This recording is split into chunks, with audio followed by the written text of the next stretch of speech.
Welcome to the definitive UFO news show with me, your host, Mr. Rob G. We're going to be getting in a little bit of stuff here. Drone watch. Drone watch is still in effect, regardless of what anybody says. It's always amazed me, and I've said this before, the attention span of ufology. Something as huge as this drone situation going on, and everyone is able to kind of look right past it and move on with their day. Is that something to say about where we go with disclosure? Will it be simply like that, where the world has moved on right after we get the announcement that extraterrestrials are here and they're visiting the planet? It seems that way. And I don't know what to think about that because, truthfully, it's one of the biggest moments in humanity's history. And should it be dealt with that way? Should it be something that's here one moment, then gone the next, as far as in the minds and in the hearts of humanity? Is that what we're fighting for? Are we fighting for this big crescendo moment where extraterrestrials get mentioned? They get brought up, they get confirmed, and then we've moved right on with our day. Did not take the opportunity to change what we could change in the moment that we had to change. And that's one of the things we'll be looking at today, because I think we need to, with all the whistleblower talk, and we'll be actually looking at that as well. We have Fred Baker, former, U.S. Air Force veteran, Fred Baker, who is one of the whistleblowers that came out recently, right along with Jake Barber, and I actually worked with Jake Barber, which I didn't know. But we'll go ahead and take a look at that because he says some interesting things. And then we're just going to put it all on the map, because as we started 2025, we're fully engaged with something that we don't fully understand, right? And I think that's kind of where we're going with this. And hopefully this comes through all right. I know the feed for me was a little fidgety, and it's this new software that I'm using, but we're going to go ahead and push through this as best as we can today and get right on into what we're going to be looking at. So let me go ahead and bring up the graphic for today's show.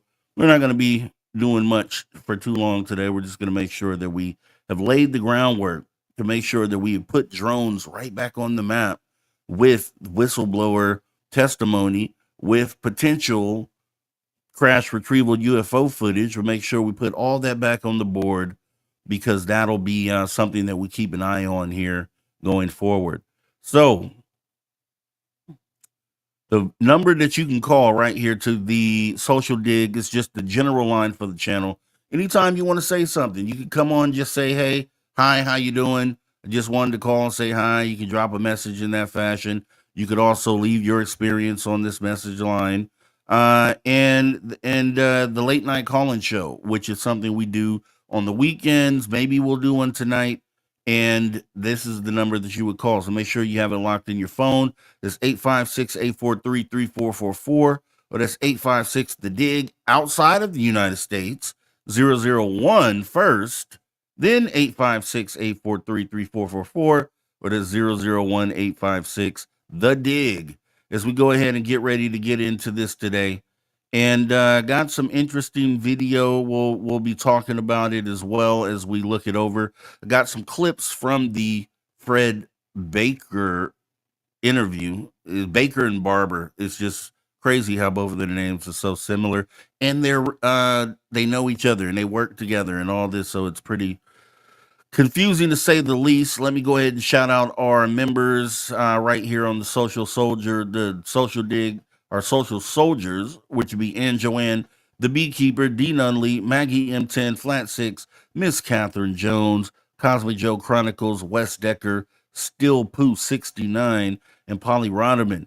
Appreciate your support of this channel and helping us make sure that we can level up on our quality here and our production value. As you see, we got some new things in the mix, and we will continue to kind of raise the bar on this as we go. So thank you for your support, because that's how we're able to improve what we do here on this channel.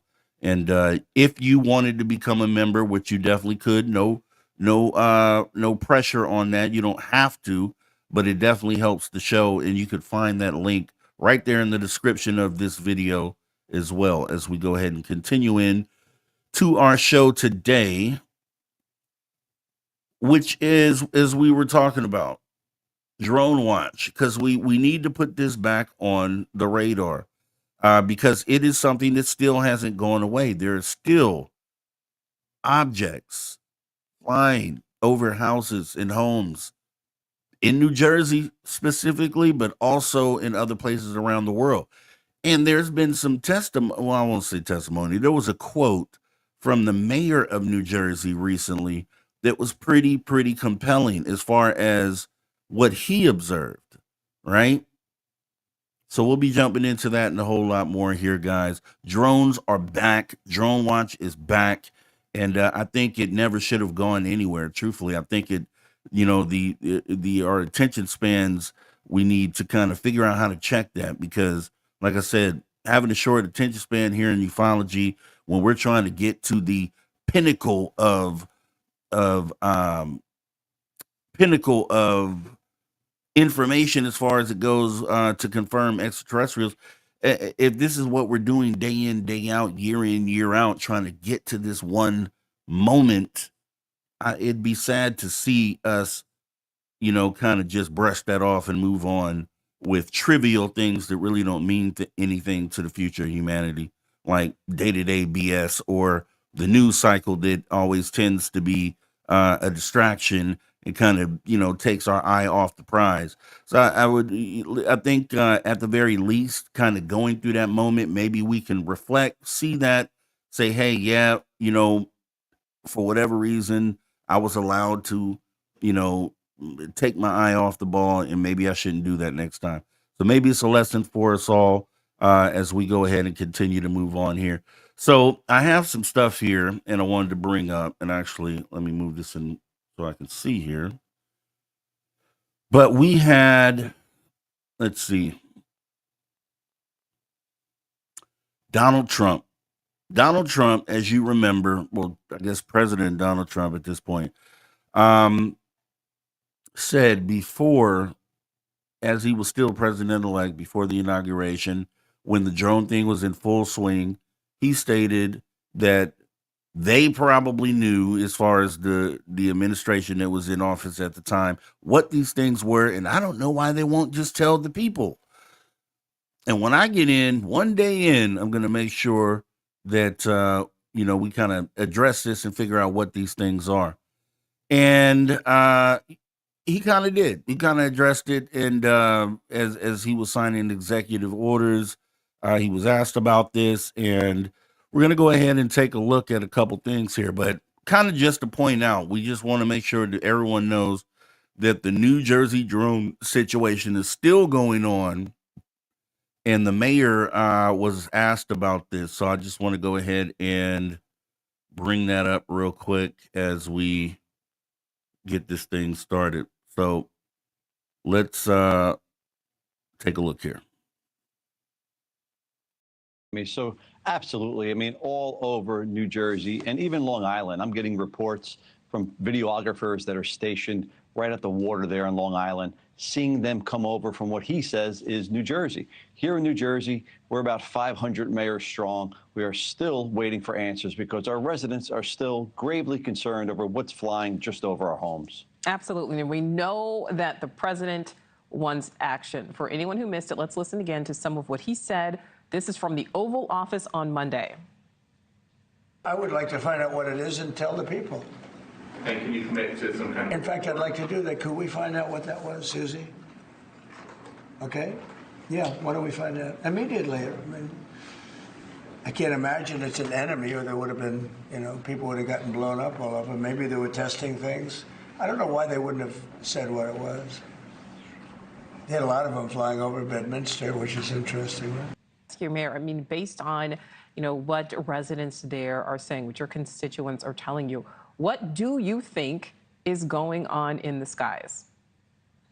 I mean, it's tough. Every time I see a video, my opinion seems to change. I mean, I've recently been watching and spent some time with the videographer out of Long Island. I mean, he has orbs, these glowing orbs of light on camera that as you watch them right before your eyes, they seem to transform into a mechanical drone. So I've actually watched it myself where these orbs are glowing balls of light, different blinking lights all over the place. And as it gets closer to you, you actually see it transform into a drone. Whether it's a drone from the beginning and it's being obstructed by bright light, I can't tell you, but it is cause for concern. We have looked at flight tracker data. We don't see any airplanes in the skies. These things are absolutely some kind of phenomenon that's happening just over our homes. We need answers and we need them quickly. Yeah, that's so important to note that, you are looking at flight tracker data and not seeing records of this. So, Mayor, are you confident that we will start to get some definitive answers, whatever those answers may be? I believe we're going to get answers. Calls for speculation as to whether they're going to be definitive answers or not. Yeah. I do take the president at his word. I do think that we are going to get some kind of disclosure. I've listened to government speak. I've listened to our state, New Jersey, speak. I've listened to the federal government speak, and they've been very specific at times. They've said things like, it's not our DOD, it's not our Homeland Security. And I've learned, in being in this business for a while, that when government speaks very specifically, listen to what they're not saying. So when they say it's not DOD and it's not Homeland Security, they're not saying it's not a private contractor. They're not saying a lot of different things there. So they're giving themselves some plausible deniability when they say things specifically like that. However, I'm still fairly sure that this is probably going to be our government assets, as the president said when he was president-elect, and even now. If it was a foreign adversary, I'm almost certain with $1 trillion military budget, we'd be able to take these things out of the sky. The fact they're not coming out of the sky and we keep seeing them, I truly believe that we will find out, whether it's sooner or later, that it is probably some kind of government asset.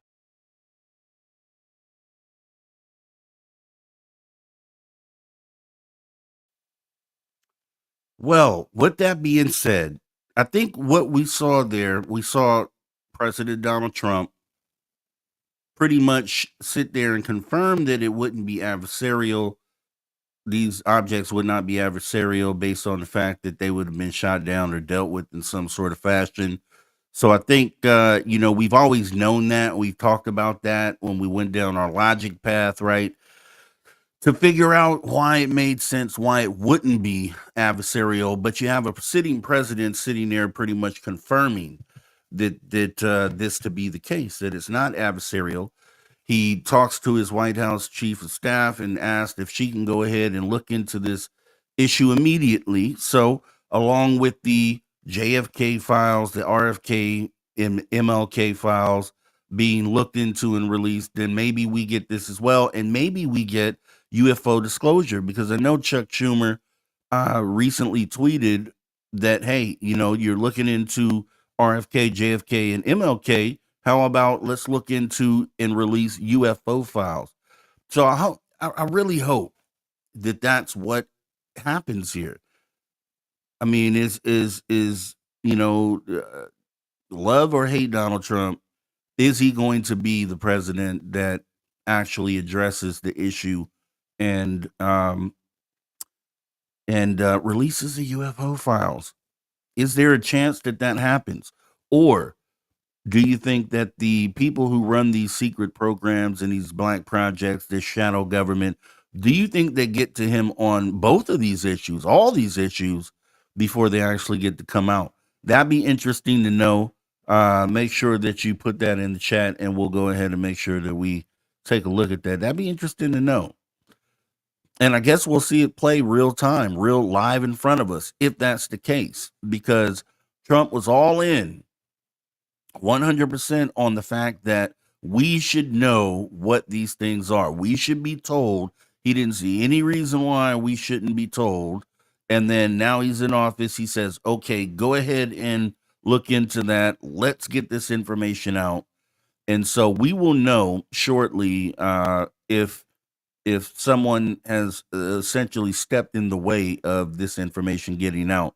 I figured that it probably will happen, that someone will, or this group, or whoever this group is, will step in and attempt to block this information coming out, all of it. Like I said, not just UFOs, but MLK, JFK, RFK, all that information. So, looking into this, I think that's at least interesting, and I'm just hopeful, optimistic that we do get something from this. But I think the biggest thing to recognize is, as the New Jersey mayor just said a moment ago, that this is still happening. And then he even went a step further to say that he worked with the videographer, and I think I know who that might be. I'm not sure. He said from Long Island. I know there's a brother tandem who are actually researching and looking into this radar data. They're taking images of these things. They have this research vehicle that they're using to do so. And I think I have some clips of them as well. But they I think they're working with the government a little bit, because I know that the mayors and some of the government officials in New Jersey had reached out to these brothers to help assist in trying to determine where these drones were coming from. And let's kind of do a recap on this, really, because remember, these things were coming off of the ocean. It's been said from as far out as 50 miles away. From 50, if you've never been on the ocean, then it may not compute to you what 50 miles is, and what that looks like if you were 50 miles out. 50 miles out, it's likely you're not going to see land from that vantage point. So it's going to appear in 360 degrees around you that you are surrounded by water.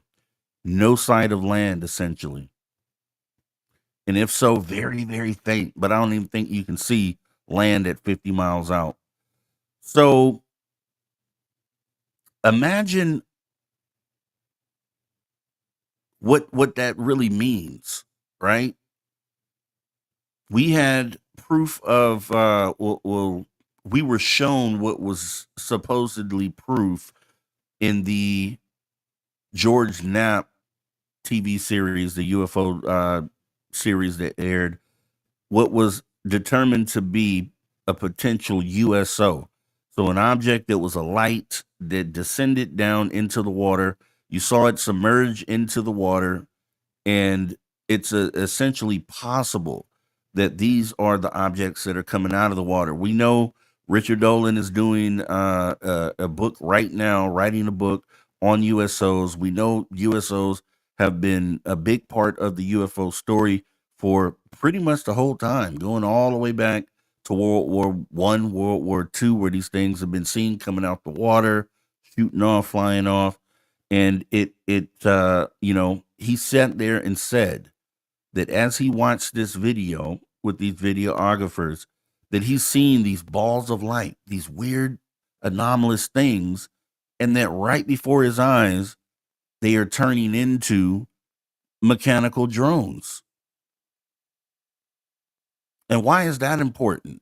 Because there was, as this was going on, as we were going through the thought process of,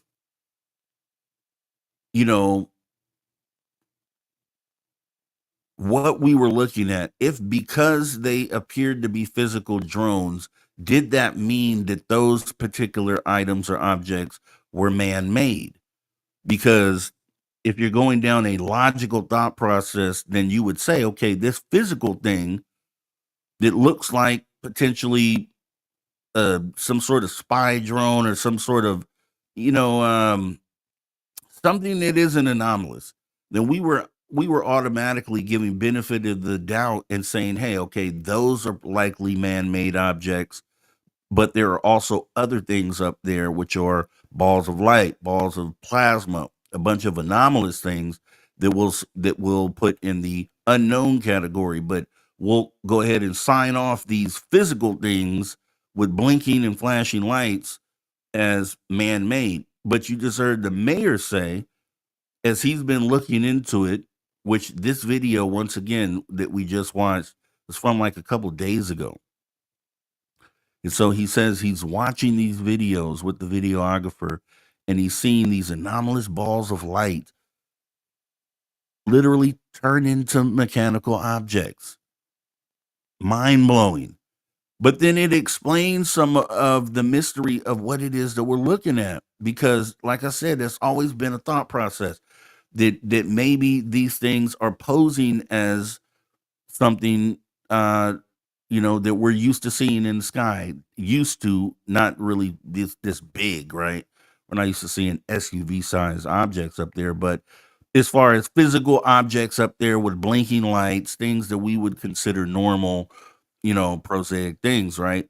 And the thought process has always been, well, maybe those UFOs are somehow mimicking things that we would have up in the sky. That was and that was kind of a far off thought. But to hear this mayor sit here and say that is kind of mind blowing, because maybe it confirms some of the thoughts we had on that, right?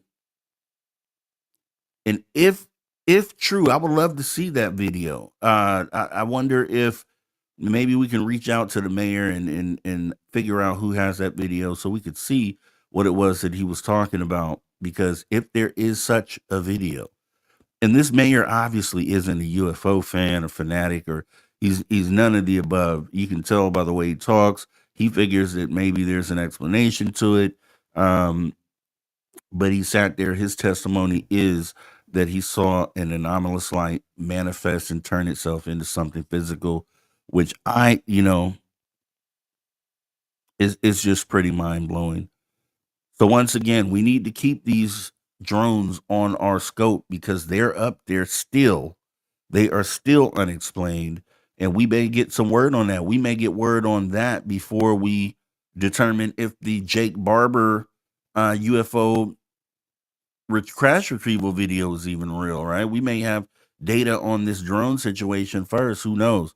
Especially if they put the rush on it like Trump stated that he would. So, yeah. I mean, it is definitely something to think about, because if we don't separate these things, if we look at this as one continuous moment in time, where starting back in November 18th of 2024, that this is a continuous maybe contact moment. And I'm not one to really step on the fringes of the topic and kind of go for something that's unrealistic, right? I'm more of a let's think of this logically middle of the road situation. But the more that we sit back and watch and wait, and the more things that end up being confirmed start to build a picture of potentially this being maybe a moment that we could look at as extraterrestrial contact. I don't even know how else to put it. Is wild as it sounds, and as wild as it looks, that in this moment this could be what we're experiencing or engaging. So if that's the case, and it takes me back to the beginning of this conversation, if that's the case, then wouldn't it be just asinine to allow a moment like that to slip past you, right? For all those out there who were sick and tired of hearing about drones, if this ends up being that, wouldn't you look back on that decision to move on as a learning moment maybe for yourself, right? Because I think that's exactly what it is. And it just still feels, like there's more to this story than we currently know. It just feels that way. It feels like there are answers that may be on the horizon that may come back and confirm a lot of what we're feeling about this moment, right? So, without getting ahead of the story or jumping the gun, we just want to make sure at the very least that we're keeping this on the radar. This should definitely be something that we don't allow to get buried and go away. There's been other news cycles that have happened since this drone situation started, and those in historically, when news cycles move on, it's really hard to go back to a previous news cycle, right? Because it just progresses. Attention spans are so short, they just move on. And now we're talking about who knows what, right? Is the new thing that we're talking about. Who knows what, right? So as far as disclosure goes, let's just make sure that we keep this on our radar. You don't have to be all in on it being, related to something extraterrestrial, but it's very compelling. It's still unexplained. It's still unresolved, and one of the unresolved realities of the unknown that we're dealing with right here going into 2025. I really think this is going to be an epic year. It feels like that. No one saw these whistleblowers coming out right afterwards, and I think just based off of what we have, if we could just confirm what we have, what these things are, and then also what this crash retrieval video is, where this video comes from. If we could just confirm those things, I think 2025 is a success already, right here in the first month of the year. I think 2025 is a success. It's one of the biggest years ever if just the things we are dealing with right now in the first month can get confirmed. You could go 11 more months of this year and have nothing else happen, and these things we're dealing with in this moment would be enough to stamp 2025 is one of the biggest years in UFO history and humanity's history, essentially, but potentially, right? I think that's big. I think that is big. So we're going to move on a little bit here as we paint this, because I have a few other things that I want to do. Actually, this is what I wanted to do. So to even take this a little further, I need you to remember this video when we're talking about maybe these things being, as the mayor stated, balls of light that are turning into physical objects. Let's look at something that happened recently. It was recently in the news here in my area, and maybe it's one of these objects that we're talking about, and then we'll talk about something that happened during the whole height of this conversation last month. So let's take a look. This is in Fresno, and this happened within the last week. Sightings over Fresno the past few days. One is a confirmed unidentified flying object caught on camera that the Mutual UFO Network called an interesting find. Fox 26 reporter Rich Rodriguez shows us the UFO and another sighting that had the flight tower and pilots talking Tuesday afternoon. Friday morning while you were sleeping, our Fox 26 tower camera caught this light in the sky just after 4 a.m. As our camera pulls back, the light appears to be over downtown Fresno. We sent video links to Earl Gray Anderson with the Mutual UFO Network. Where you see that object move at the clip that it moves, and then it's hovering again. That's very interesting, and no, we don't get a whole lot of those. That one I would probably actually give an unknown classification to, which is a UFO. Anderson says there were no space launches on Friday. He adds that no unusual stars or planets could be seen either. What I thought was very interesting about that second video is the clip that it suddenly moves. I'm not sure what distance we're looking at there. It wasn't light speed or anything like that, but that is awfully fast. You got an interesting capture there. Somebody saw what I would technically call a UFO. 4 days later, another strange sighting over Fresno. A private pilot had this exchange with the Fresno Tower Tuesday afternoon. The pressure, Tomahawk 2 Tango, do you have any drone activity on your radar by any chance? Tomahawk 5-2 Tango, we wouldn't pick up drone activity on the radar. We filter small stuff out. A minute later, the tower contacts the Fresno police helicopter that's flying over the city. I just got a report of a drone at 41 in Herndon, about 3 miles west of you, northwest of you, and if you can go check that out for me. We're currently working a call. As soon as we're done, we'll head up there, people. The tower then reports to pilots in the area a drone was spotted near 41 in Herndon. It was flying at roughly 3,000 feet.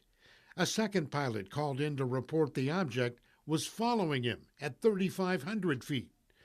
The first pilot to alert the tower called in again with an unusual sighting miles away. I thought I saw something over downtown, about 3,500. You saw something over downtown at 3,500? Correct. It was like a white object. 59 Tango. How long ago was this? I just lost it right now. We reached out to the FAA in Fresno for more information on Tuesday's unusual sighting by pilots, but we have yet to hear back. Rich Rodriguez, Fox 26 News.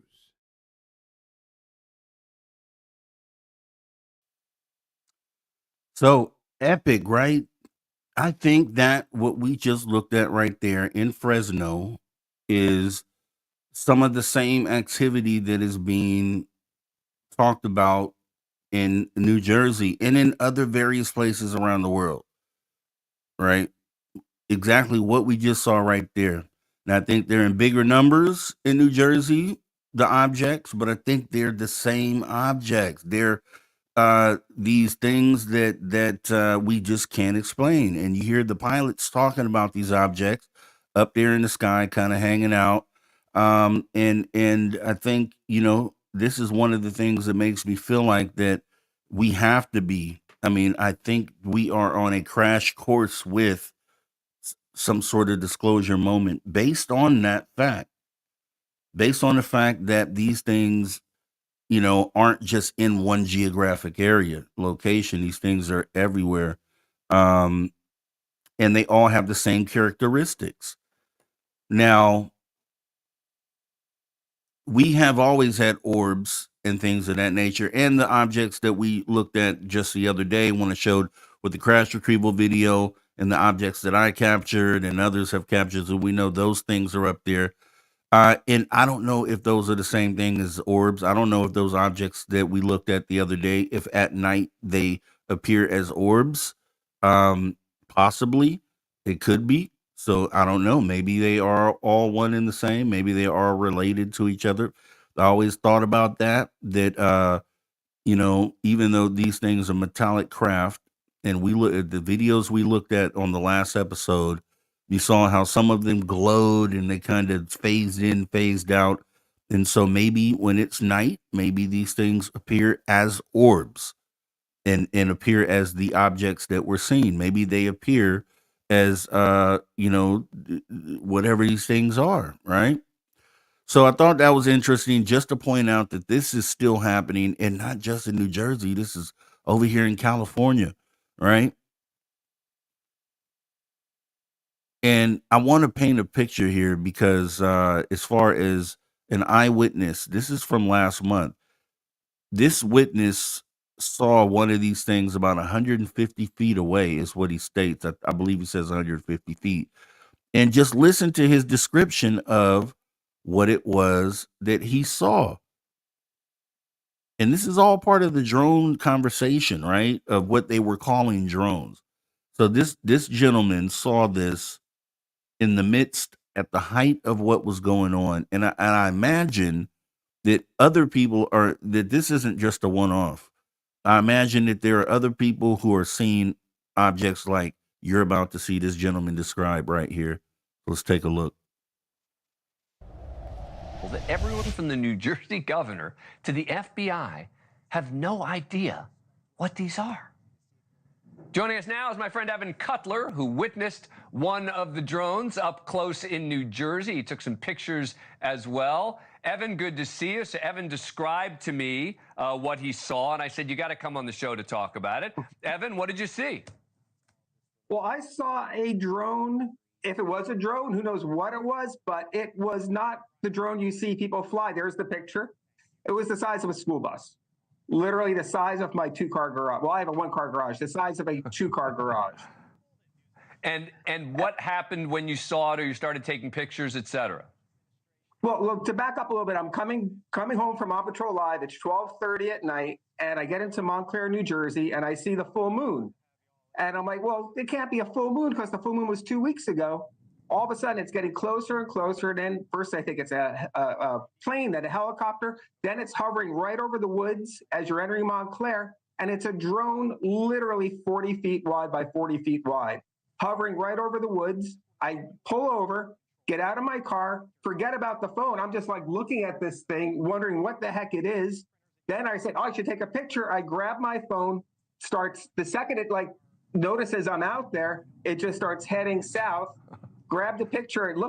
The picture looks like a dot. It looks like, at the very most, like a Plan 9 from outer space flying saucer. But when I got a good close look at it, when it was only about 100 feet off the ground, maybe 150 feet off the ground, it looked like a drone on steroids, like literally a drone the size of a garage.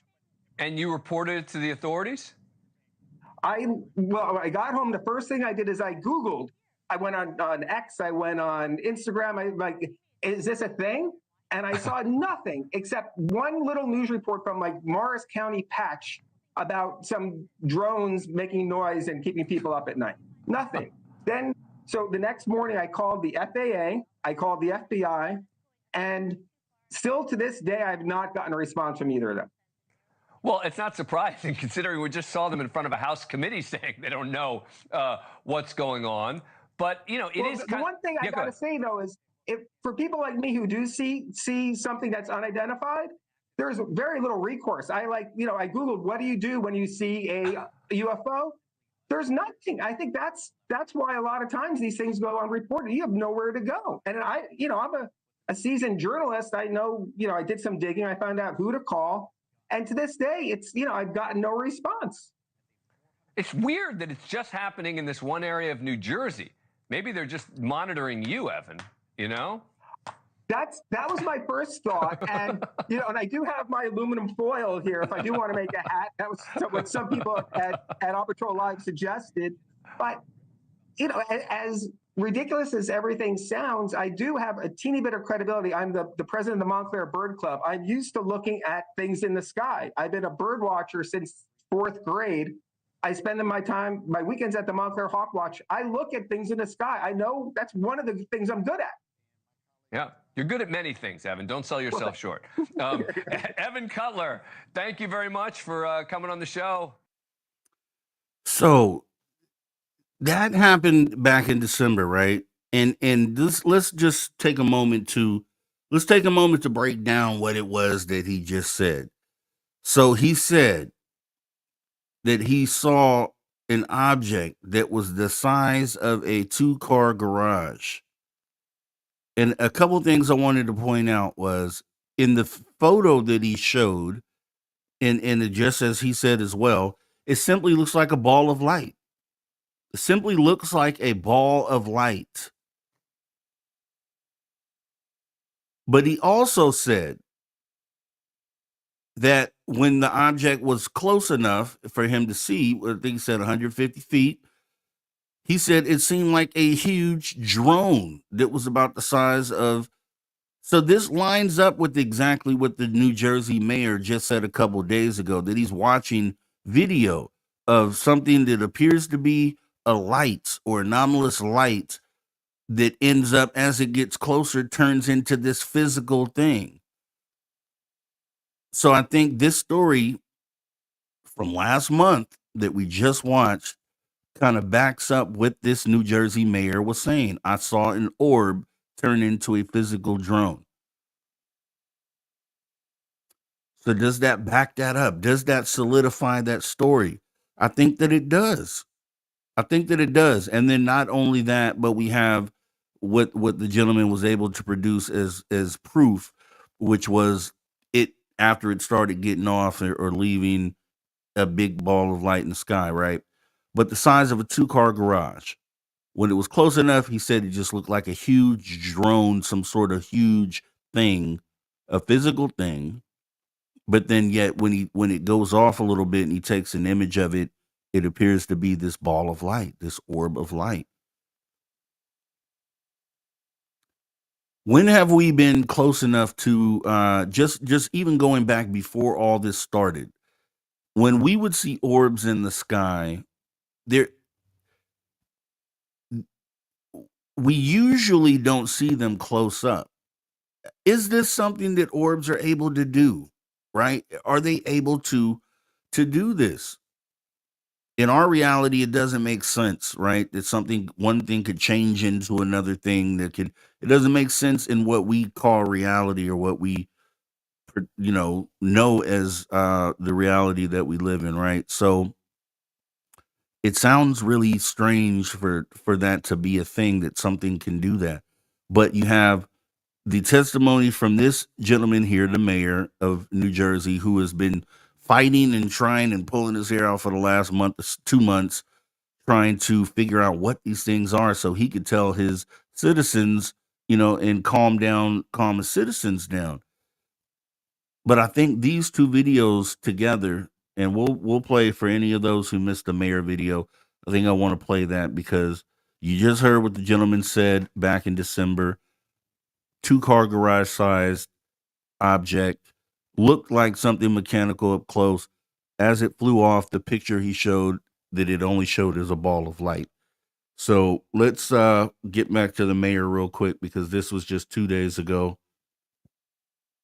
And I think is very important to making this point. Absolutely. I mean, all over New Jersey and even Long Island, I'm getting reports from videographers that are stationed right at the water there in Long Island, seeing them come over from what he says is New Jersey. Here in New Jersey, we're about 500 mayors strong. We are still waiting for answers because our residents are still gravely concerned over what's flying just over our homes. Absolutely. And we know that the president wants action. For anyone who missed it, let's listen again to some of what he said. This is from the Oval Office on Monday. I would like to find out what it is and tell the people. And can you commit to some kind of... In fact, I'd like to do that. Could we find out what that was, Susie? Okay? Yeah, why don't we find out? Immediately. I mean, I can't imagine it's an enemy or there would have been, people would have gotten blown up all over. Maybe they were testing things. I don't know why they wouldn't have said what it was. They had a lot of them flying over Bedminster, which is interesting, right? Mayor, I mean, based on, what residents there are saying, what your constituents are telling you, what do you think is going on in the skies? I mean, it's tough. Every time I see a video, my opinion seems to change. I mean, I've recently been watching and spent some time with the videographer out of Long Island. I mean, he has orbs, these glowing orbs of light on camera that as you watch them right before your eyes, they seem to transform into a mechanical drone. So I've actually watched it myself where these orbs are glowing balls of light, different blinking lights all over the place. And as it gets closer to you, you actually see it transform into a drone. Whether it's a drone from the beginning and it's being obstructed by bright light, I can't tell you, but it is cause for concern. We have looked at flight tracker data. We don't see any airplanes in the skies. These things are absolutely some kind of phenomenon that's happening just over our homes.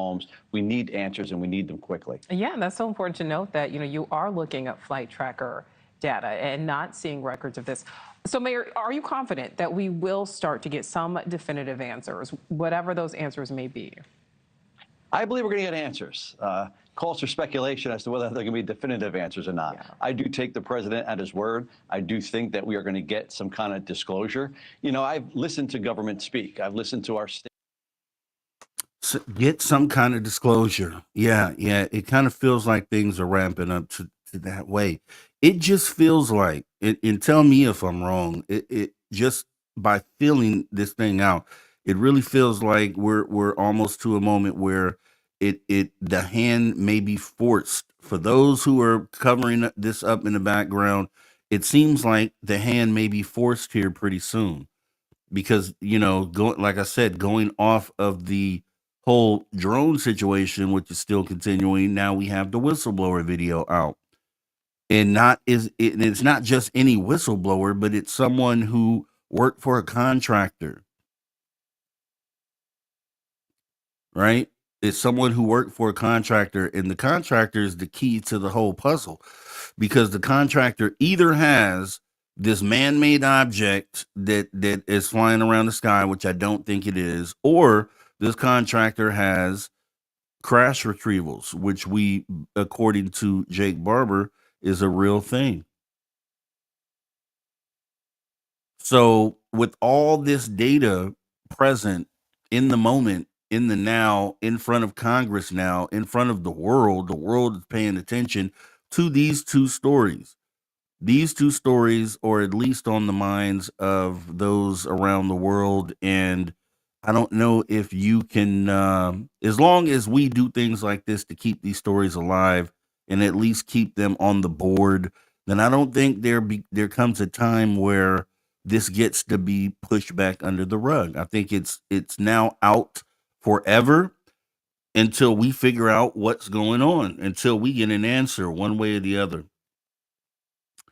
So with that being said, I had some other stuff here. These gentlemen, the Tedesco brothers, very interesting. I think this is who the New York mayor may have been talking about when he talked about videographers in Long Island.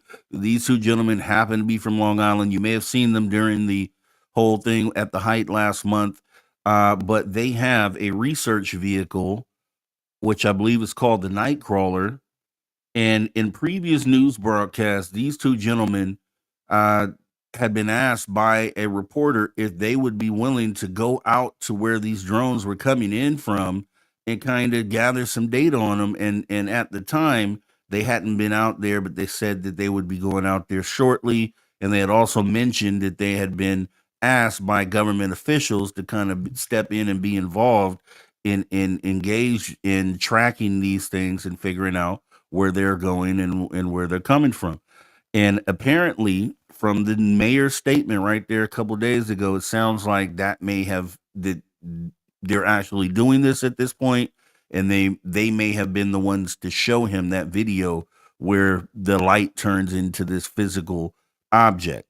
This is the research vehicle that they were using here. I know I have a picture of it here. So this is the Nightcrawler UFO research vehicle that they use. It's equipped with cameras, radar, all sorts of stuff. Inside of that vehicle is jam-packed with all sorts of technical equipment. Let me see if I can bring it up full screen for everyone here.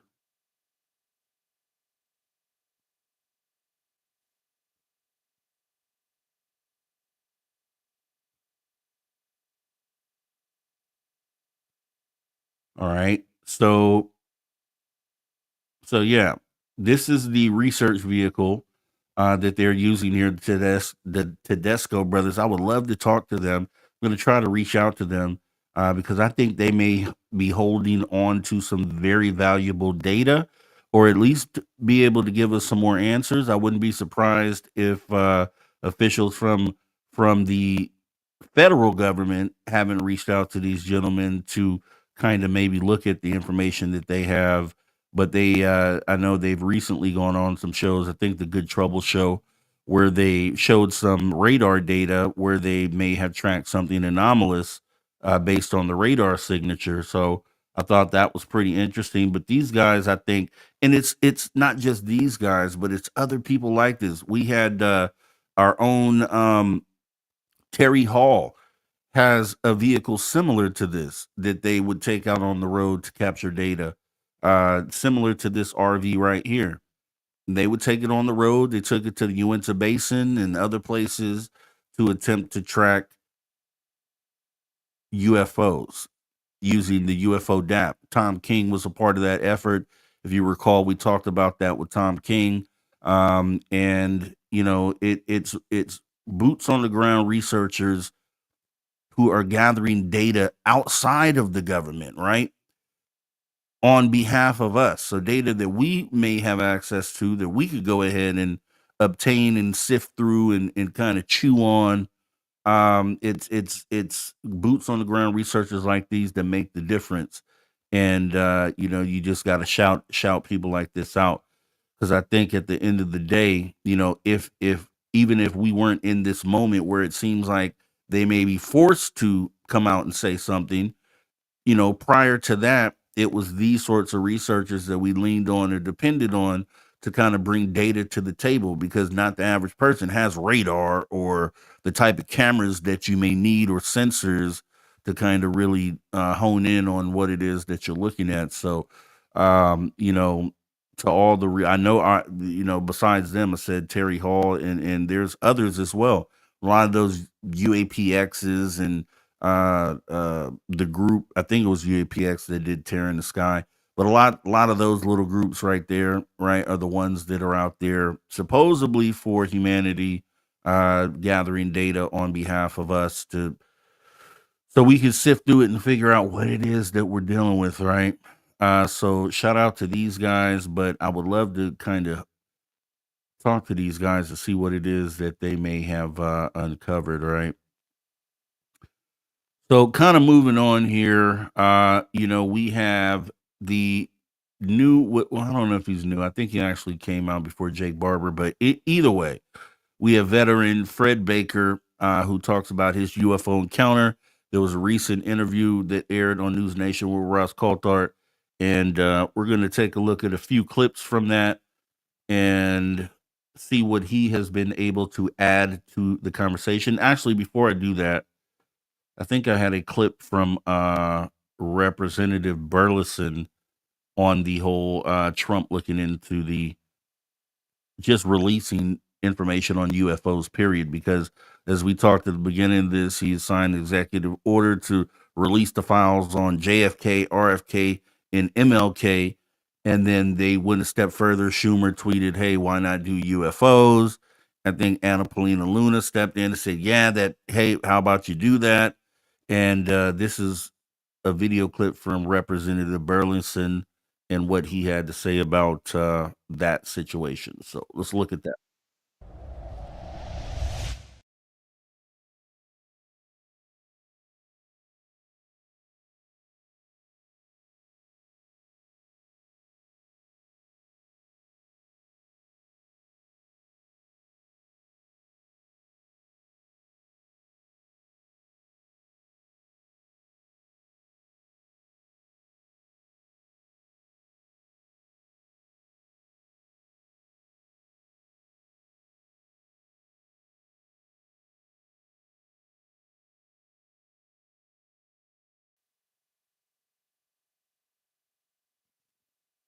All right, I think there an audio issue. Okay, yeah. So that clip, there was an audio issue. So we won't worry about that. He basically just said, he kind of further confirmed the fact that it would be cool if basically Trump went ahead and took a step further and released the UFO files, essentially along with the JFK, MLK, RFK files as well, and essentially how long that time frame would be before we'd see anything from it is essentially what they were saying. I think it was like a month or something like that before potentially we wouldn't see any of this stuff come out, and then maybe what would be redacted anyways, right? When that all comes out. So I guess we'll have to wait and see. So getting past that, then we won't get to check that clip out, but we will be able to go ahead and take a look at pieces of what Fred Barber said. Some of the things that I thought stood out in his testimony, and I think also add to the overall conversation and the moment that we're in. So let's take a look at some clips here from that. And once again, this is fair use. We're actually looking at these clips so we can give our opinion and analyze the data. Also, for commentary, not for profit, and any of those good things. So let's go ahead and take a look at it here.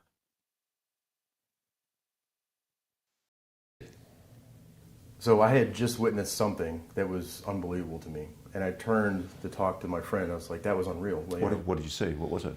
So the beginning of the show, if you will, this thing popped up way out in the atmosphere, and it started to fall, and it fell like if you'd imagine putting a really small pebble in the water, and it just kind of flutters down.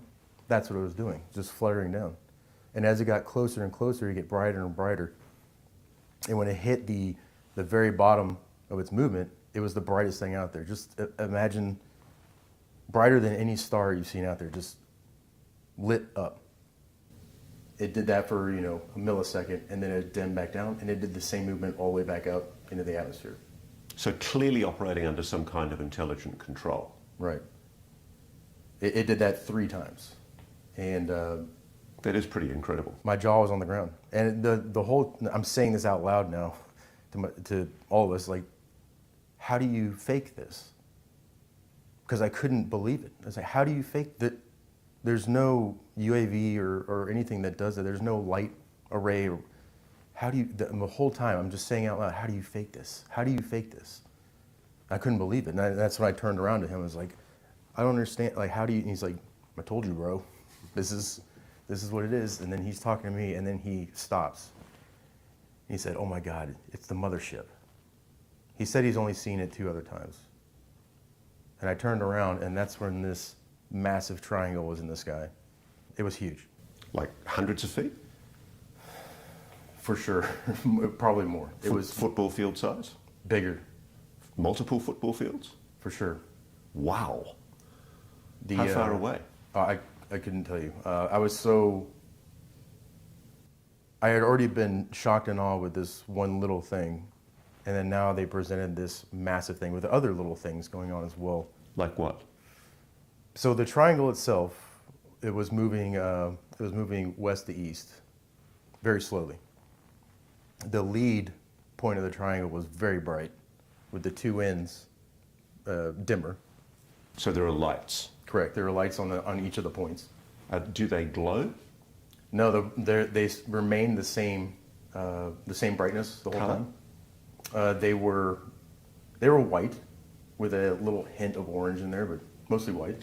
Is there a light in the middle? Sometimes on the triangles a light. Sightings over Fresno the past few days. One is a confirmed unidentified flying object caught on camera that the Mutual UFO Network.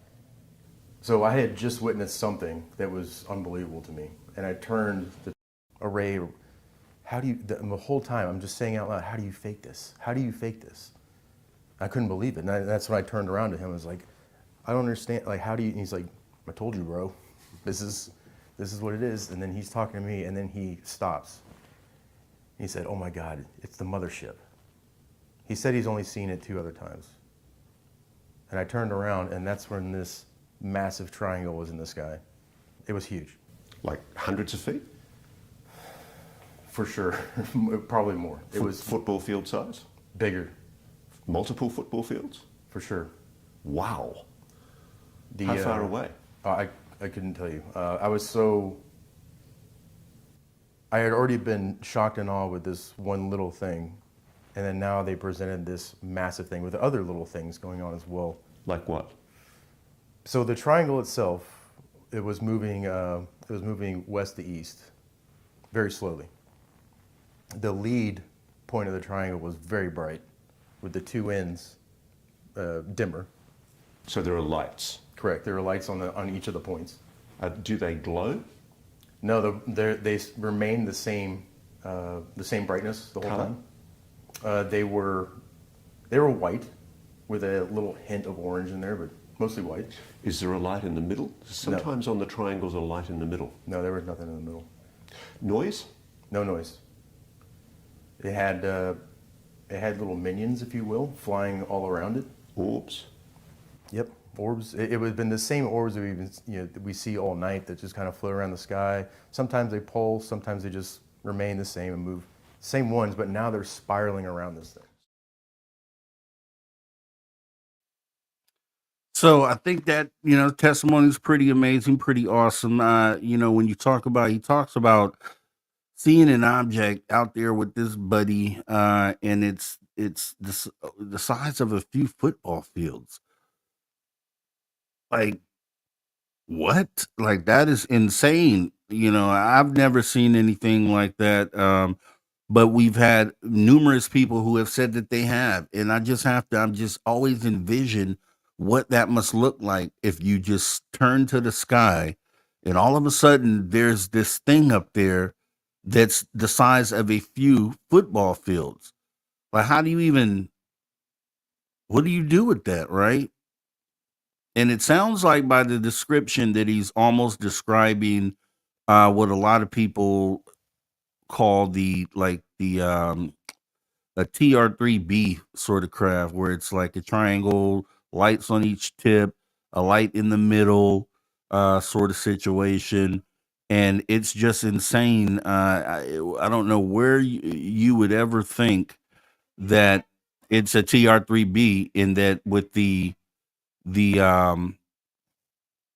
ability for UFO, or for man to create an object that would be the size of a few football fields is pretty insane, right? And I don't think even that they would have had the ability to make something like that fly. So obviously he's describing something that isn't from here. Obviously he's describing something that is from somewhere else, and it's just like wow. I always hope for the moment that I get to see something that big, what they call a mothership, right? But if we're to believe individuals like these, like this gentleman here, this whistleblower, Fred Baker, then they're up there, right? They're up there. And the theory is maybe they released some of these smaller things. As he described, there were these orbs that were kind of swarming it. Some of the orbs that they would normally see during the night appeared to be like swarming and going about on this object.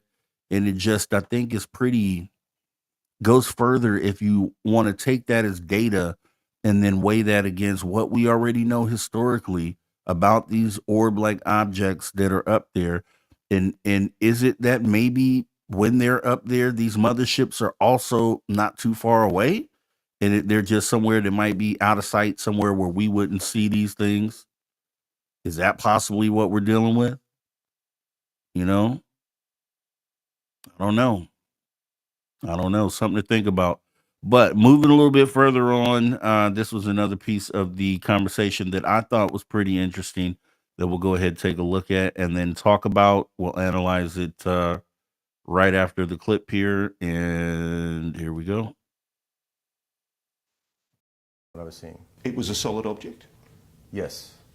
Okay, let's think of the skeptical debunker arguments. Could it have been some kind of temperature inversion in the air? Was it a cold night? It was a cold night. Yeah, it was. So was it a clear night? Could you? It was absolutely clear, yes. So is it possible that what you were seeing was some kind of optical illusion? If it was, we were sharing it. There were two of us that shared that optical illusion. Your colleague, the psionic assist, had told you that it was coming? Yes. Throughout the night, he said, this is a good sign. Everything that we saw, like, this is a good sign. It's going to be a big night. So, as we know, and as Jake has disclosed, this is what has been happening secretly in various secure installations around the United States for apparently quite a long time. I find it sad that the knowledge of this has been kept from humanity. It's beautiful. I mean, I don't want to sound like a hippie or something, but it's fantastic. The idea that it's possible to psychically connect with an intelligent entity of some kind. Correct, and I think it's going to lead, maybe potentially, we haven't talked about it, but maybe it leads us back to the way we were when we were in touch with ourselves. Well, let's talk about that. I mean, do you think, I think for Jake, if I can speak for him, it's clearly been quite spiritual. It's been a transformation of awareness. Has it been the same for you? Yes, there have been a lot of moments like that where I've been on my hands and knees begging for help, and then it happens. It shows itself, and it's just confirmation. It's telling you, I'm not going to give you the answer, but we're here. Or maybe it's telling me that you can do it. You can get it.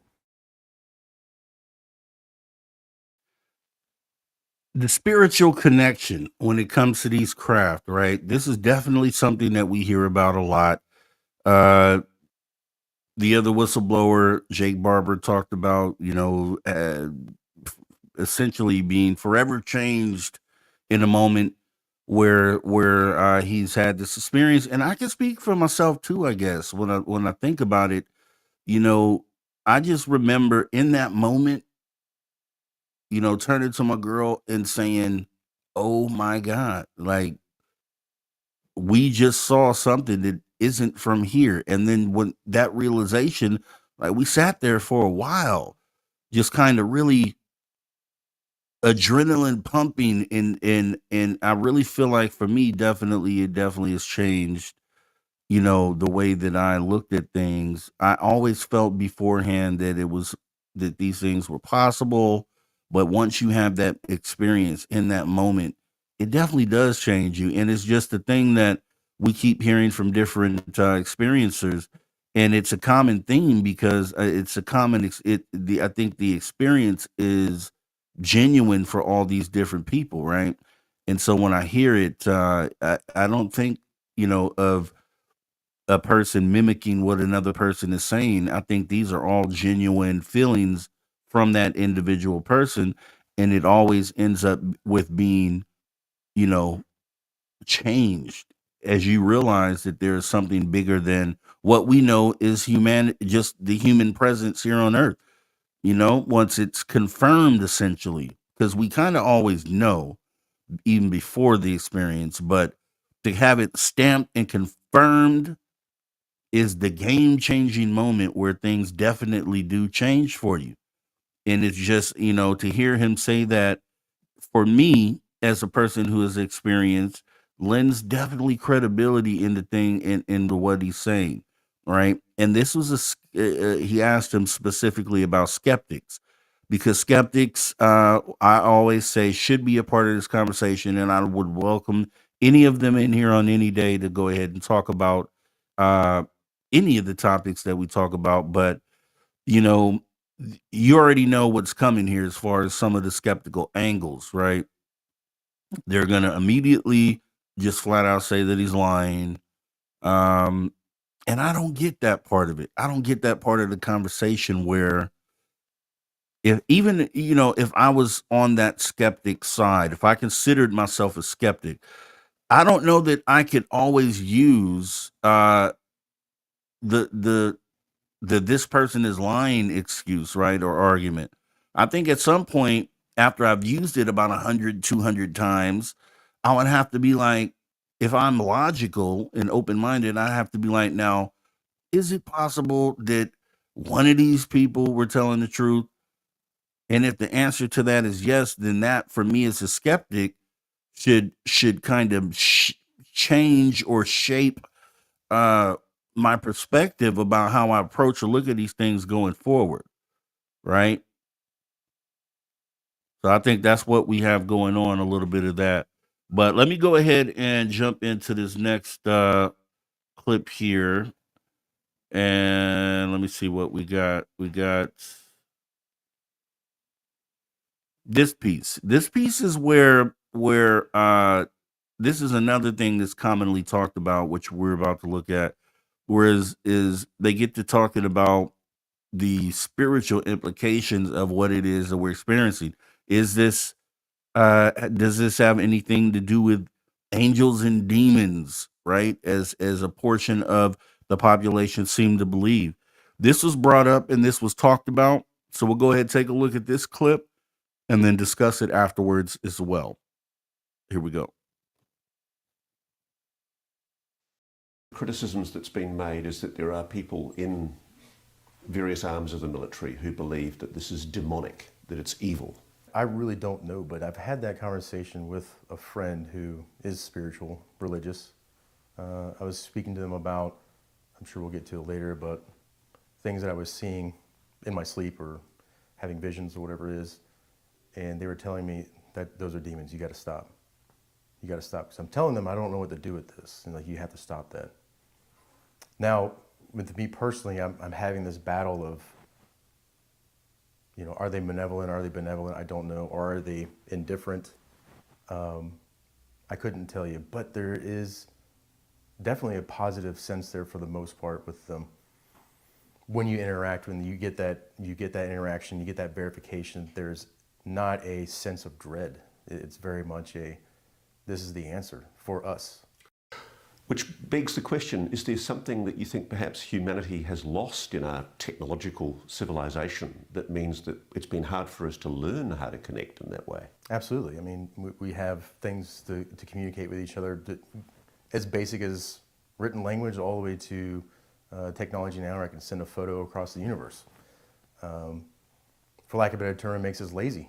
We don't exercise that specific muscle for long enough, it becomes useless.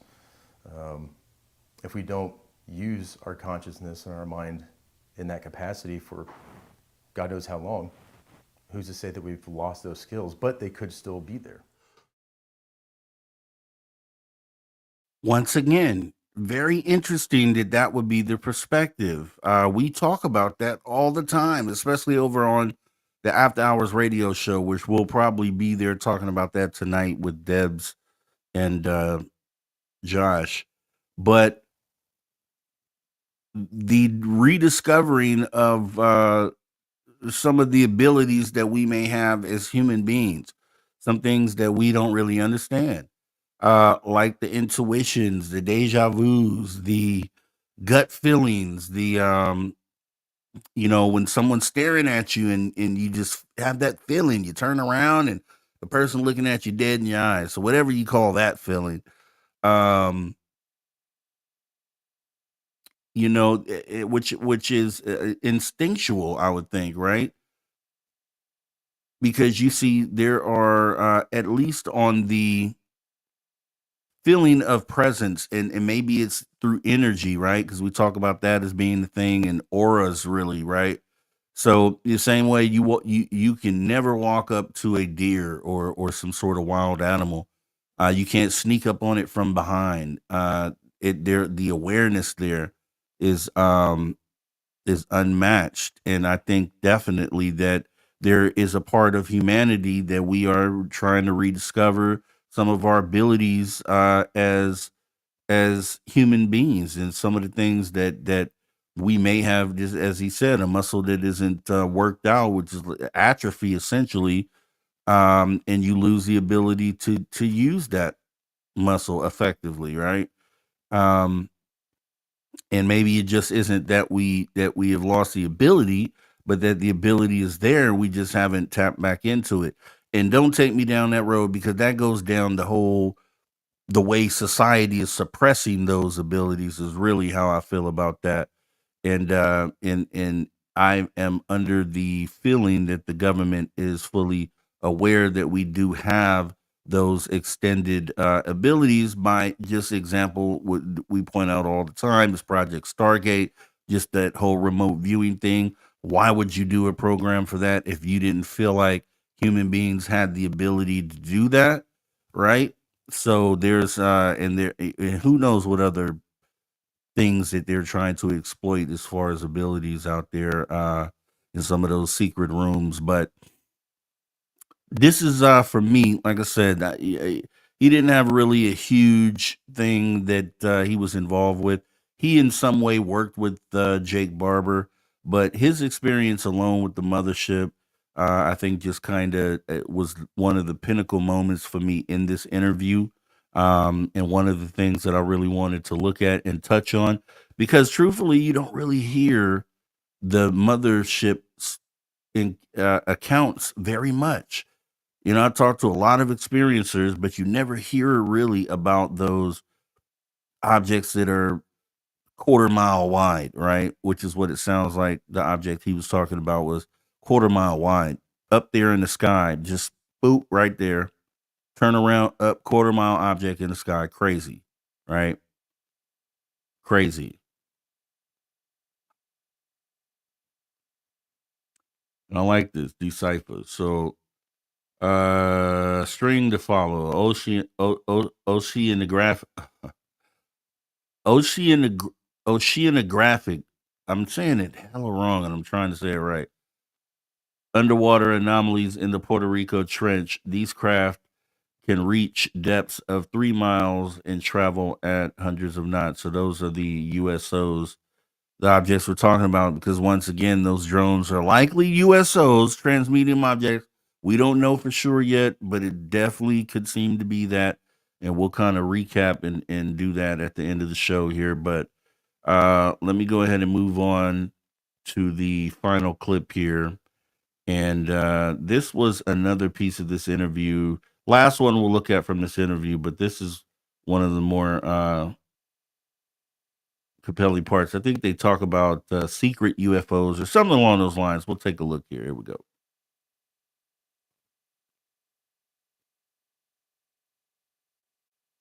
Being kept so secret. I mean, it would make life a lot easier. We wouldn't be very dependent on much when it comes to what we are now. But is it a good thing that the public doesn't know about this? I think people have a right to know that we're not alone. Yeah, I think they have a right to know, then they have the option. They can choose to venture on that or just completely ignore it or whatever, but it's still our choice. Like, we should have the option of whether I want to pursue this or not. So let's go to one of the stories that Jake's told us. Jake Barber has told us how he was advised that there were high-value targets, Panasonic tough books containing highly sensitive information which had been stolen from the program.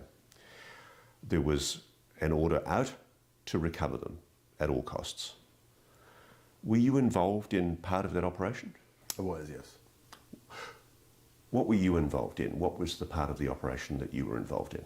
More specifically, excuse me, more specifically to what you just said, to recover those assets. So there was an operation where very high up in the Sierras, 2 hard drives were recovered. Were you part of that recovery operation where one was found in the bottom of a lake? No, I did recover 2 assets, but at a different location, yeah. Right. But obviously, without going into detail, and Jake doesn't want us to go into the detail of what ensued, but it was a dangerous operation. There was concern, wasn't there, that perhaps you guys had been compromised in some way? Yeah, there were things adding up that did not make sense. Were you worried? Not as much as Jake was, but that's due to ignorance. Once I saw that he was concerned, then yes, absolutely. Yeah. So it's got to be a tough position, truthfully, and I don't know if we really think about this, right? It's got to be a tough spot to be in, if you're on that inside, right? If you're tasked with doing some of these tasks, as Jake Barber was tasked with retrieving top secret craft, and then in some cases maybe some anomalous things. And then the story that you hear, which I definitely encourage you to go watch the full interview over on News Nation. It's a pretty good interview. But being the person that's tasked to be involved, kind of in the middle of this, right? It's like you could be easily disappeared if you make the wrong move, or if you don't follow the guidelines completely, or strictly stay to that, right? You kind of could find yourself in a situation where you may be in danger, or maybe you constantly feel on edge, and anxiety levels are up because you know what you're involved with, right? And we never really think about that, but how those people might feel. So whenever we watch these stories where whistleblowers come out, you see a common theme is a whole fear aspect of it, or a fear. I don't know if it's a tactic necessarily, but because it may not be that someone is implying fear onto a person, but maybe the person is just in fear based on the set of circumstances that they understand they're involved with, and how deep that this thing is, right? So I think that that'll be a beautiful day as well, right? Once this is all out, this is all confirmed, and just being able to hear, because it won't essentially be whistleblowers anymore. Once disclosure happens and it's confirmed, you'll just have essentially people coming out of the woodworks just telling their story about their involvement in these programs. They'll be free to do so because the secret will be out.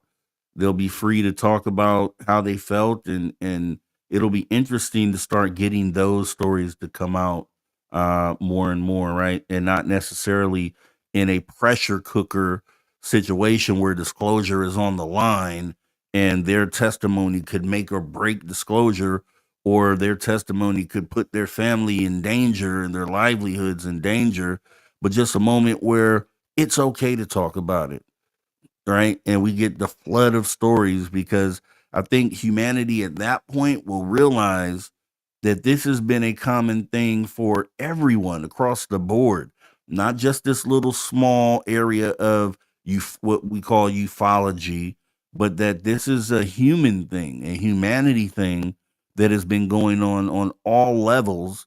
And you know people directly or indirectly attached to what it, the disclosure movement have stories to tell. And we're just going to see a boatload. I feel like we'll see a boatload of stories coming out about how people felt or just their involvement with what's been going on. And it'll be a great day to have that, right?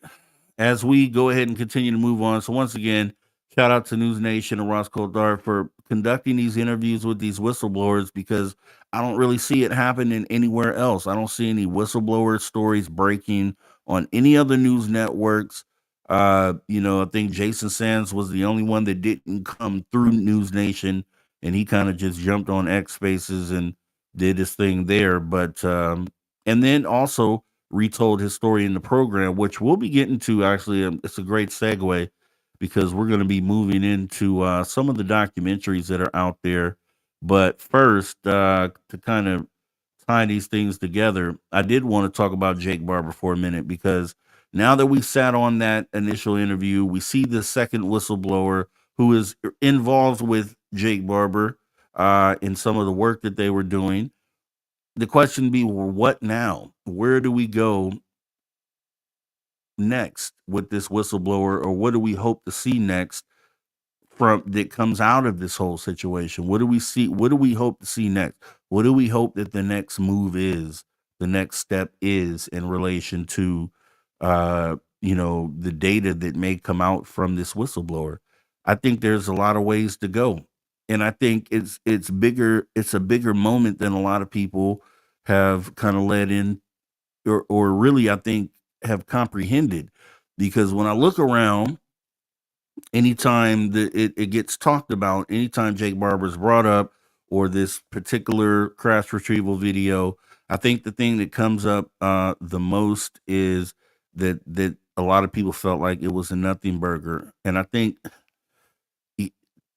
I don't, for people that just say nothing burger, I don't know that you fully have attempted to absorb what you saw, or maybe your expectations were so high, unreasonably high, maybe even, that when you come in to see the interview, you were expecting them to bring an extraterrestrial out, and the extraterrestrial to tell you all about his travels, and like maybe those were the expectations. Because on the face of it, if you come into these, you throw expectations out the window, then I think you can more clearly appreciate what was brought forward. So some things that we'll point out, some key things. Not only is this potentially the most clear video of something that might be considered anomalous, potentially, once video is vetted, not only that, but the story that Jake tells, where he is actually one of the pilots that is out there retrieving top secret craft and crashed anomalous vehicles, right? That's a direct link. So this is the person that had eyes on something at some point, whether it's this, what we saw in this video, what was depicted, or whether it's something else that may have been retrieved. Because I don't know how many retrievals he's done, but you would assume that from the testimony that he gave, or the interview rather, that there were multiple times that he had encountered and retrieved, things that he couldn't understand, things that may be anomalous. So for me, the question is going to be, obviously, where did those things go? Where did you take them? Right? Where did you take them? Also,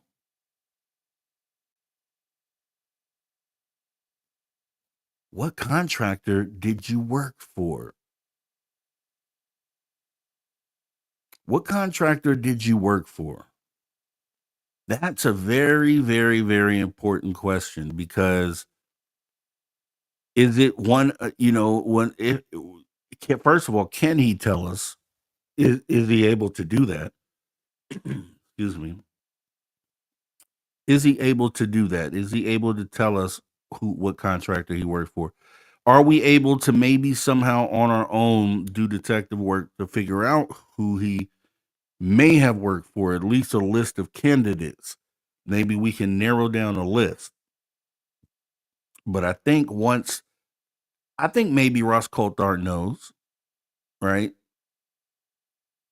Maybe it's something they spoke about off the record.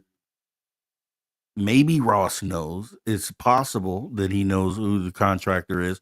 But I think that's a big piece of the puzzle, because obviously these things are being retrieved by a particular contractor, and maybe a group of contractors are all being tasked to do this. But then where are they taking the objects? Can we go see this object? If this was Nothing Burger, if this object we're looking at here on the screen was nothing, can we see it? Can we see the Nothing Burger object that this was? Right? So hopefully that's to come. But I think that's pretty much one of the biggest things, is we're dealing with the person here potentially, because I didn't do the research to bring this whistleblower forward, so I can't speak specifically to his credibility. I'm watching the same things that you're watching, but at the same time, if it turns out to be how it is actually being presented, then this is a person that would have the firsthand person we've been asking for, who has had eyes on something anomalous, who was 150 feet away from it at times. And it's the person that is right next to the person that is at wherever the facility they take this to, and actually working on the thing. That's the only next step that we could get, right, from this story. So if we know the contractor, then maybe we can find out some people that work for the contractor. And then maybe we can take one of those individuals, and maybe they're the one that actually had worked on some of these things that we're talking about. So I think we're right there. We're literally right there. If Jake Barber checks out completely and the video checks out, I think we are literally right there, like one step removed from having this moment that we've all been waiting for, right? This moment that we didn't think would ever come anytime soon. And this year appears to be ramping up to that direction. As I said in the other video, I feel like Jake Barber, I think David Grush set the stage, like the big time stage. Lou Elizondo, obviously, shout out to Lou Elizondo, because he's initially the guy that got the wheel rolling on this conversation. But David Grush took it to a whole nother level and really set the stage for, he's talked to people who have been dealing with these programs. Now we have a person that was in one of these programs contracted to retrieve the crap. So the very next step is the person that touched the objects and worked on it. And maybe we already have that, guys. Maybe that's Bob Lazar. Bob Lazar. Maybe that is Bob Lazar. Maybe we worked our way backwards. Maybe we started with the person who worked in these black projects, or who worked on these crash retrieved craft, and then we worked our way all the way back around till we got to the person who brought the craft into the facility. Boom. Think about that.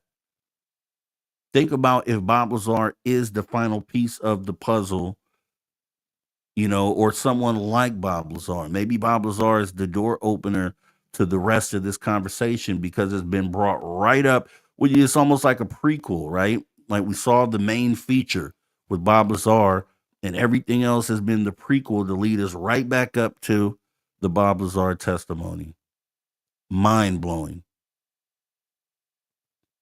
Mind-blowing. And it's very interesting that that's the case, because as we move forward in this,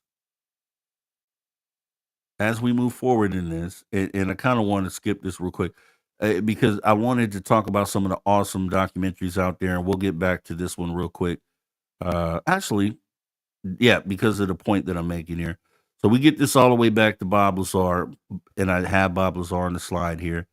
And the reason why is because he was featured in a new documentary, the TMZ UFO Revolution. Also, as you know, I interviewed Luigi Venditelli, who's the director for the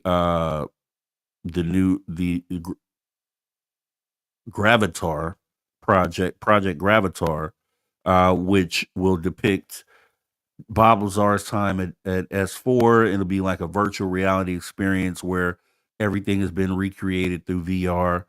And Bob Lazar was kind of interviewed briefly in this series here, UFO Revolution. And it was mainly about Jeremy Corbell and the things that he had gone through over the past couple years behind the scenes at the congressional hearing and different things like that. But he also talks to Bob Lazar during the one of the episodes. And he, Bob Lazar, he asked Bob Lazar if he would ever consider testifying before Congress, as he has asked before in the past. Bob Lazar essentially says, he's kind of been trying to stay away from this whole thing, and which is what you've heard him say before, that he really wished that he never kind of got engaged with it, but he kind of ends it with that in front of Congress, and with the whole movie coming out with Project Gravatar, and essentially maybe Bob hits the talk show circuit again, the podcast circuit, and maybe gets to talking again. I think that would be awesome for him to do. But I think that's where we're at, man. I think we're at the end of the story, which is crazy, right? Because and I don't think it's any help from the government still, right? That's still a true statement that the government won't bring disclosure unless Donald Trump does something crazy in office right now, and brings it himself. But I think these whistleblowers and just this work, this side of it has actually brought us to this point. And maybe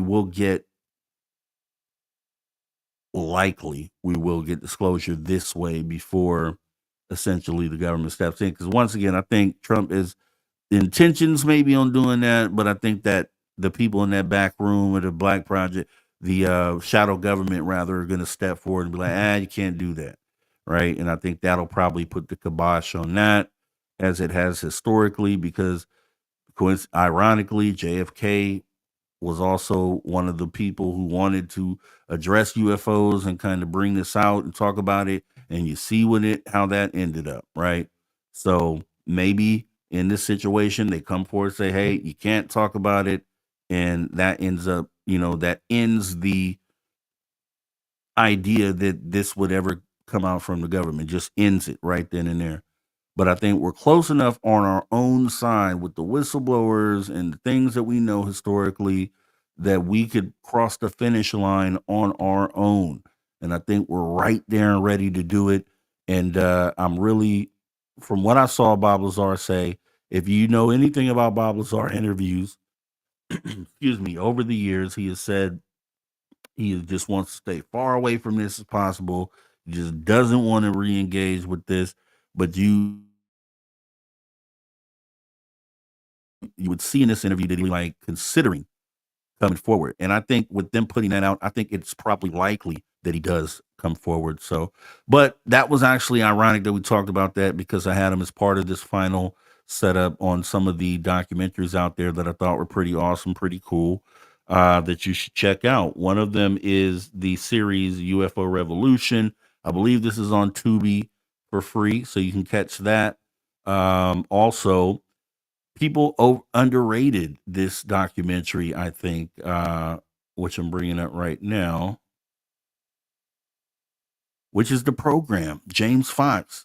I'm a James Fox fan. I think James Fox and what he does for the community, I think, is underappreciated. We go back to Out of the Blue. Every documentary that I've watched that he has been engaged in, you can tell that he cares about getting this message out, and also putting the message out properly, and that he puts a lot of time and has cares. He actually cares about the way his projects come out and how it affects the conversation. That he does it more for that than he does obviously for income, is how it comes across to me. And that's why I'm a James Fox fan. I can't say that about all the other filmmakers or documentary makers out there. I'm a person that looks at the genuine side of a person because you can see it and you can feel that. And there are other directors. It's just not on my mind at the moment, but I could say for sure James Fox, because the program just came out. Definitely go see it. It's better than what people have said. Yes, it does address historically some of the things that happened over the last few years, but you are getting that behind the scenes aspect, and you're also getting things that you did not know about those things as they were happening live in the moment. So, and it's actually really good. And what also took me and blew me away was the Jason Sands testimony. We heard him on X Spaces, and literally he probably should have waited for this documentary. Like he should have, but I think he was outed. I think is what he says during the program is I think James Fox accidentally released his name early, and that may have sent the thing into snowballing to where he had to come out. But I think it did him a disservice for what we saw happen in the X Spaces versus how it was presented here in the program. So if you ever had thoughts about Jason Sands, a lot of people blew it off immediately because it wasn't presented in the right place. First of all, it wasn't presented in the right light. But I think if you watch it on the program, you kind of get a better appreciation for what is being said, and the story is more cohesive, right? So if you haven't seen the program, definitely go do it. Don't base it off what other people have said because James Fox didn't bring out a new alien story like he did in Moment of Contact, which was also awesome. Just because it doesn't line up with something like that as far as what's being brought to the table, don't miss this one because I think you'll walk away from it satisfied at least. Maybe not blown away by it, but I think you'll for sure be satisfied, and you will also feel like a lot of other people were underappreciating this documentary. So had to put that one in there. We talked about the UFO Revolution, which definitely I think you should see. It's free. It's on Tubi. Why not? I wouldn't say this is super high on the list, but it's content out there for the UFO world, and why not watch it?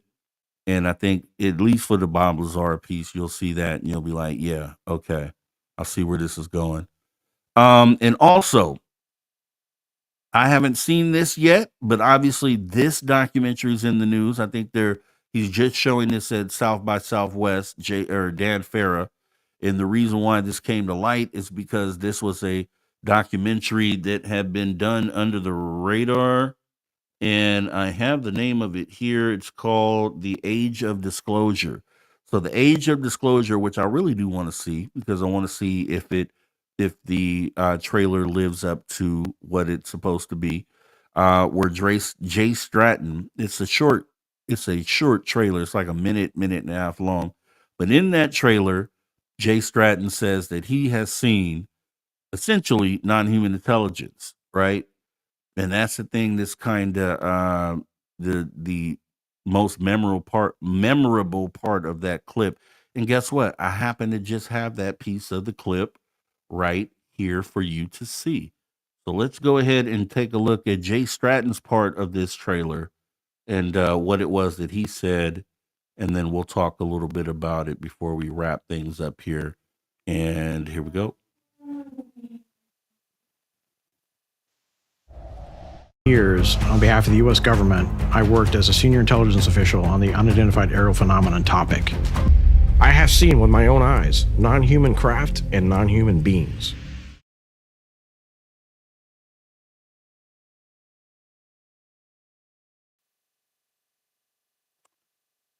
So he has seen with his own eyes non-human craft, non-human beings. What does that mean? Was that his literal statement? And that's the question, because it could possibly, and I don't know Dan Farrow's work history on this. I need to look into what else he's done, but I can't really, speak to integrity or things of that nature when it comes to him. But he could be a stand-up guy. I don't know. But the way this clip comes across, it could be literally what Jay Stratton is saying. It could be his literal statement, or it could be something that may have been creatively edited. It could be something where he says, I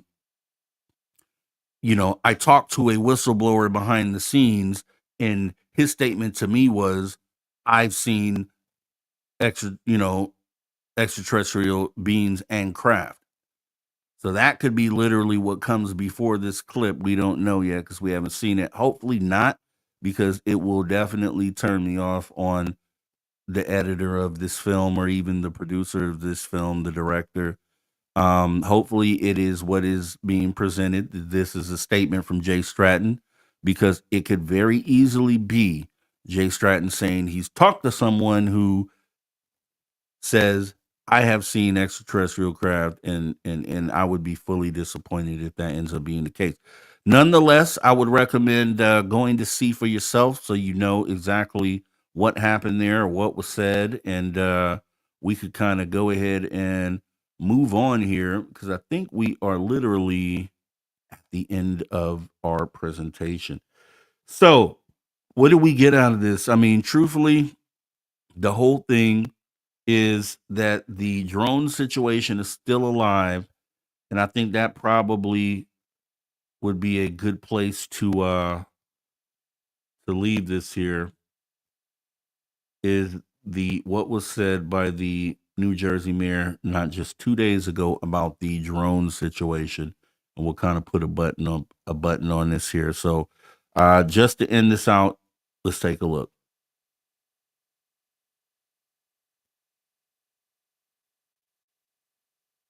Absolutely. I mean, all over New Jersey and even Long Island, I'm getting reports from videographers that are stationed right at the water there in Long Island, seeing them come over from what he says is New Jersey. Here in New Jersey, we're about 500 mayors strong. We are still waiting for answers because our residents are still gravely concerned over what's flying just over our homes. Absolutely. And we know that the president wants action. For anyone who missed it, let's listen again to some of what he said.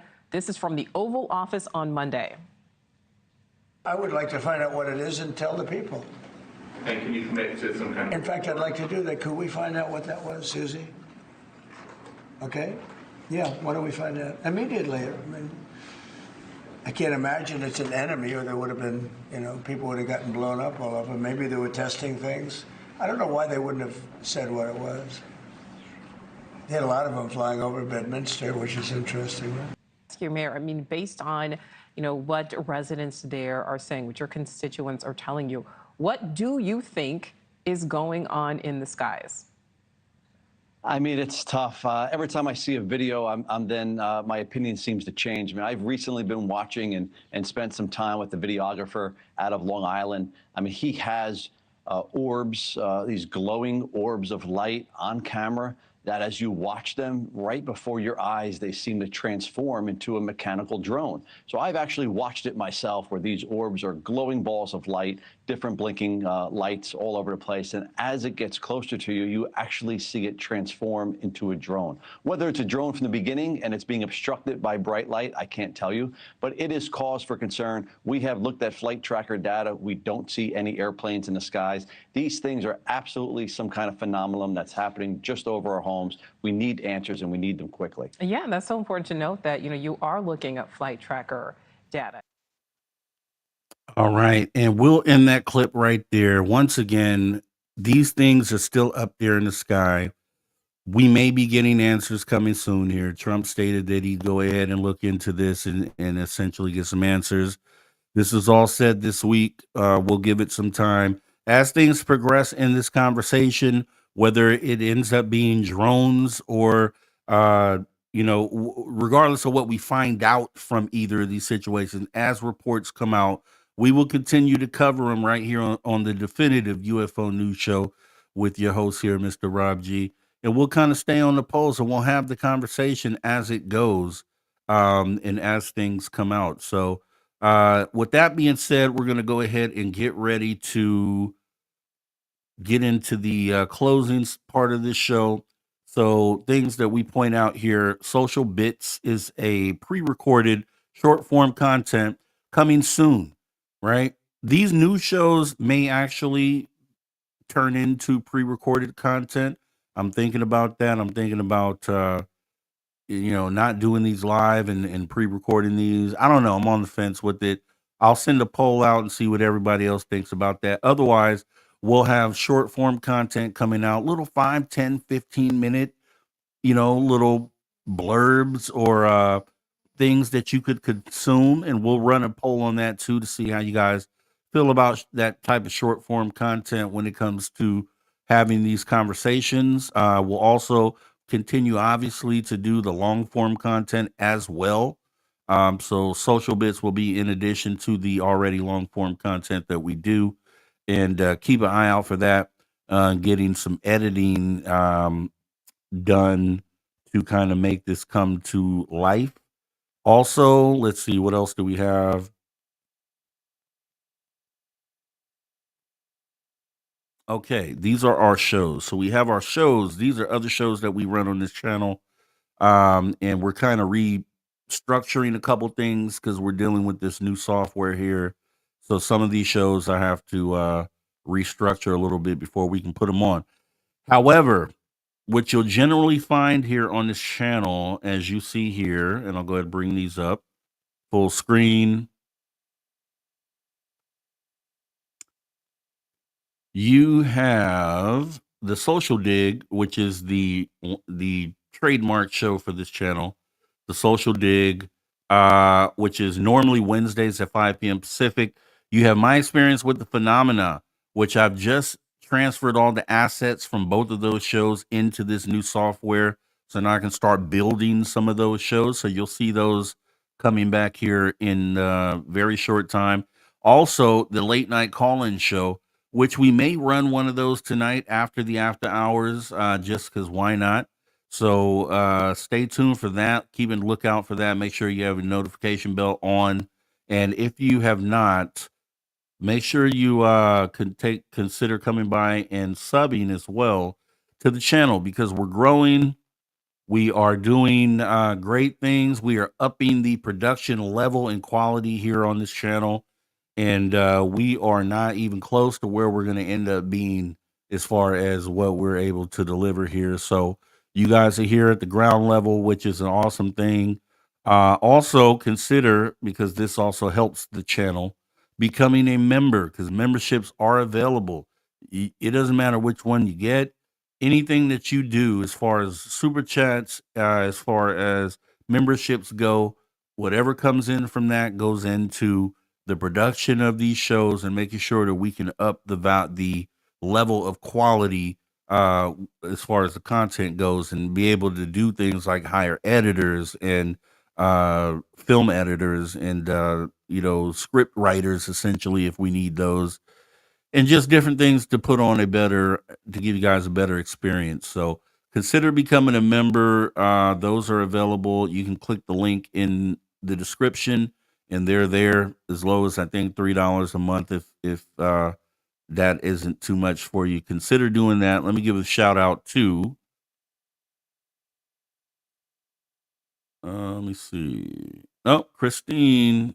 I was like, what does that sound? Christine has come in with the super chat.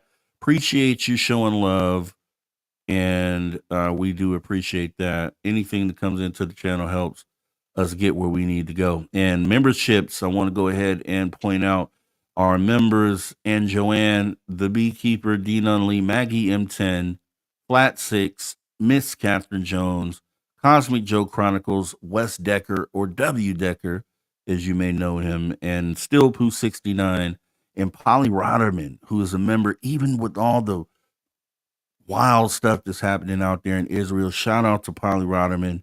That it just shows a lot, Polly, and I really appreciate you even having the mindset to do that. Also, we have the social shop, which I'm kind of reformatting this. More importantly, I have these humanity shirts, right? Because we have a motto here on this channel, where this is a pro-humanity channel, where everything that we do here is in an effort to positively advance or positively progress humanity in a direction that hopefully ends up being the best situation for our descendants, grandchildren, great grandchildren. So that's kind of the motto here on this channel, the positive progression of humanity. And we actually have these t-shirts that I've designed and am personally taking orders for and sending these out. So if you consider doing these at some point, you can you'll see in the commercial where you can actually email me and we can set it up like that. So here we go. Welcome to the Social Shop, courtesy of the Social Dig. I am Mr. Rob G, and we are bringing you exclusive gear, and tonight's no different. We have humanity t-shirts, the positive progression of humanity. Yes, you can go out into the world and proudly show everyone what humanity means to you. $32.99, and remember, if you're a social soldier, you get an additional 20% off the price. That's right, being a social soldier gets you an additional 20% off. And keep in mind, depending where you are in the world, shipping fees and taxes will be applied. Bringing you exclusive gear right here at the Social Shop on the Social Dig.